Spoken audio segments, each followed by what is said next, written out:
প্রিয় দর্শক, সাজ্জাদ কাদেরের প্রীতি এবং শুভেচ্ছা নিন।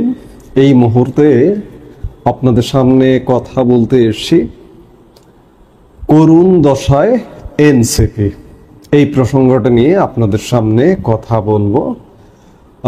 আপনারা জানেন যে এই মুহূর্তে গত এক বছর যাবৎ ছাত্র সমন্বয়করা আলোচনার কেন্দ্রবিন্দুতে, ছাত্র সমন্বয়ক থেকে নতুন রাজনৈতিক দল এনসিপি আলোচনার কেন্দ্রবিন্দুতে। গত 22 জুন নির্বাচন কমিশনে আবেদনের, রাজনৈতিক দলের নিবন্ধনের আবেদনের শেষ দিন ছিল। এই শেষ দিন পর্যন্ত 147টি রাজনৈতিক দল নির্বাচন কমিশনে নিবন্ধনের জন্য আবেদন করেছে। ইতিমধ্যে 50টি রাজনৈতিক দল নিবন্ধিত আছে। এর বাইরে এই 147টি রাজনৈতিক দলের মধ্যে ছাত্র সমন্বয়কদের যে রাজনৈতিক দলটি, এই দলটি আছে। এই দলটি নানা কারণে আলোচনার কেন্দ্রবিন্দুতে, কিন্তু অত্যন্ত পরিতাপের বিষয় যে দলটি আসলে একটা করুণ দশার মধ্যে আছে। এই যে নির্বাচন কমিশনে আবেদন জমা দিতে গিয়েও এই দলটির সম্ভবত তার পদটা হবে মুখ্য সমন্বয়ক বা এরকম কিছু, নাসিরউদ্দিন পাটোয়ারি, আমি যদি ভুল না করে থাকি। তিনি নিবন্ধনের আবেদন দিতে গিয়েও বললেন যে জাতীয় সংসদের 400 আসনের মধ্যে 300 আসন পাবে এনসিপি। জাতীয় সংসদে 400 আসন কোথায়, কিভাবে এসছে? যাই হোক, অনেক কিছু সামনে পেছনে চিন্তা না করেই হয়তো বলেন, কিন্তু এই যে 300 আসন পাওয়া এই রাজনৈতিক দলটির কি করুণ দশা আপনারা যদি দেখেন, আমি বাংলাদেশের একটি অঞ্চলের করুণ দশাটা আপনাদের সামনে একটু তুলে ধরতে চাই। যে ধীরে ধীরে আরো দিন যত যাচ্ছে আলোচনা আগ্রহের কেন্দ্রবিন্দুতে থাকা দলটি কোথায় যাচ্ছে। ঘটনাটি রাজশাহী মহানগরের একটি গণমাধ্যম শিরোনাম করেছে, শর্ট নোটিসে এনসিপির বিক্ষোভ, জেলা মহানগর মিলিয়ে জমায়েত 2.25 ডজন।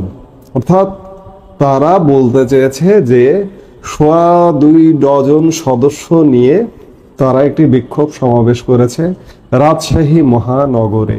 খবরে বিস্তারিত বলা হচ্ছে, জাতীয় নাগরিক পার্টির রাজশাহী জেলা ও মহানগর ইউনিটের সদস্য সংখ্যা 43। তবে গতকাল মঙ্গলবার বিকেলে 2 ইউনিটের ব্যানারে রাজশাহীতে আয়োজিত এক বিক্ষোভ সমাবেশে 27 জন নেতাকর্মী উপস্থিত ছিলেন। টোটাল জেলা কমিটি এবং মহানগর ইউনিটের সদস্য সংখ্যা 43। উপস্থিত ছিলেন বিক্ষোভ সমাবেশে 27 জন, অর্থাৎ কমিটিতে যারা আছেন তারাই উপস্থিত ছিলেন না। জনবল সংকটের প্রশ্নে দলটির দায়িত্বশীল নেতারা বলছেন, শর্ট নোটিসে কর্মসূচি ঘোষণা করায় এমন সংকট ছিল। আগের রাতে এনসিপির কেন্দ্রীয় কমিটির সদস্য সচিব আক্তার হোসেন সহ অন্যদের উপর ককটেল হামলার প্রতিবাদে গতকাল বিকেলে রাজশাহী নগরের সাহেববাজার 0 পয়েন্টে বিক্ষোভ সমাবেশের ডাক দেওয়া হয়েছিল। রাজশাহী জেলা ও মহানগর ইউনিটের ব্যানারে এ কর্মসূচি অনুষ্ঠিত হয়। যেটি হোক, শর্ট নোটিসে ডাক দেওয়া হোক আর যেটি হোক, অন্ততপক্ষে কমিটির 43 জন তো থাকা উচিত। আচ্ছা, শুধুমাত্র কমিটির 43 জনকে দিয়েই কি ভোট হবে? আগামী নির্বাচনের বৈতরণী পার হওয়া যাবে, নির্বাচিত হওয়া যাবে? আসলে এনসিপির অবস্থাটি কিন্তু এমন। সারা দেশে এনসিপি এমন করুণ দশায় নিবতিত। আজকে বলা হচ্ছে যে আগামী দিনে ক্ষমতায় আসবে এনসিপি। কিভাবে আসবে আমরা তো বুঝি না, আমাদের মাথায় তো সেটি ঢোকে না। অথচ এই এনসিপির মানুষের মন জয় করে, মানুষের হৃদয় জয় করে যথেষ্ট সুযোগ ছিল একটা জায়গায় আসা, এমনকি সংসদে যাওয়া, কিন্তু সেই সুযোগ হেলায় হারালো। আমরা ঘুরে ফিরে সেই পুরনো রাজনৈতিক দলগুলোর মধ্যে আবর্তিত হচ্ছি। এই আবর্তন ভাঙাটা খুব সহজ ব্যাপার নয়। আপনি যদি ভিন্ন কিছু না করেন, আপনি যদি ব্যতিক্রম কিছু না করেন, তাহলে কিন্তু কোনোভাবেই সম্ভব নয়। আপনি যতই গাল গল্প মারেন যে 400 আসনের মধ্যে 300 আসন পাবেন, নিবন্ধনের জন্য জমা দিয়েছেন নিবন্ধনের আবেদন, নিবন্ধন হয়তো পেয়েও যাবেন, প্রতীকও হয়তো পেয়ে যাবেন, কিন্তু কি হবে? এই 147 দল নিবন্ধনের জন্য আবেদন করেছে, ইতিমধ্যে 50টি দল নিবন্ধনকৃত, অর্থাৎ প্রায় 200 রাজনৈতিক দল। এই 147 দলের মধ্যে নিবন্ধন পাবে তো অনেকগুলো। এই 200 রাজনৈতিক দলের প্রধান যে রাজনৈতিক দল কোনগুলো? আওয়ামী লীগ।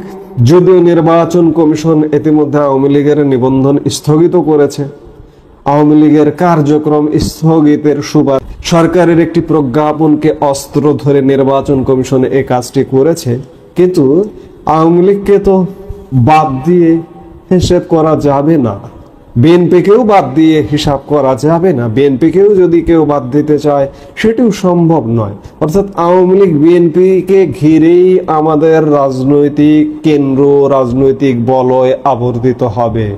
এনসিপির সুযোগ ছিল, সুযোগ কাজে লাগাতে পারলো না।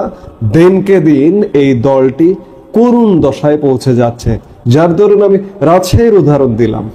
এটি শুধু রাজশাহী নয়, এটি সারা বাংলাদেশের চিত্র। অর্থাৎ মঞ্চে যত লোক থাকে, মঞ্চের নিচে তার থেকে শতগুণ কম মানুষ থাকে। আমরা বিভিন্ন সময় মঞ্চের চিত্র দেখেছি। এনসিপি নামে আছে, কাজে নেই। অর্থাৎ কাজীর খাতায় আছে, গোয়ালে গরু নেই। অবস্থাটা হয়ে গেছে এনসিপি এমন। এই মুহূর্তে এ পর্যন্তই। সবাই ভালো থাকুন, সুস্থ থাকুন। আমাদের ভিডিওগুলো নিয়মিত পেতে সাবস্ক্রাইব করুন Sajjad Kadir and the legends YouTube channel এবং লাইক, কমেন্ট, শেয়ার করে সাথে থাকুন।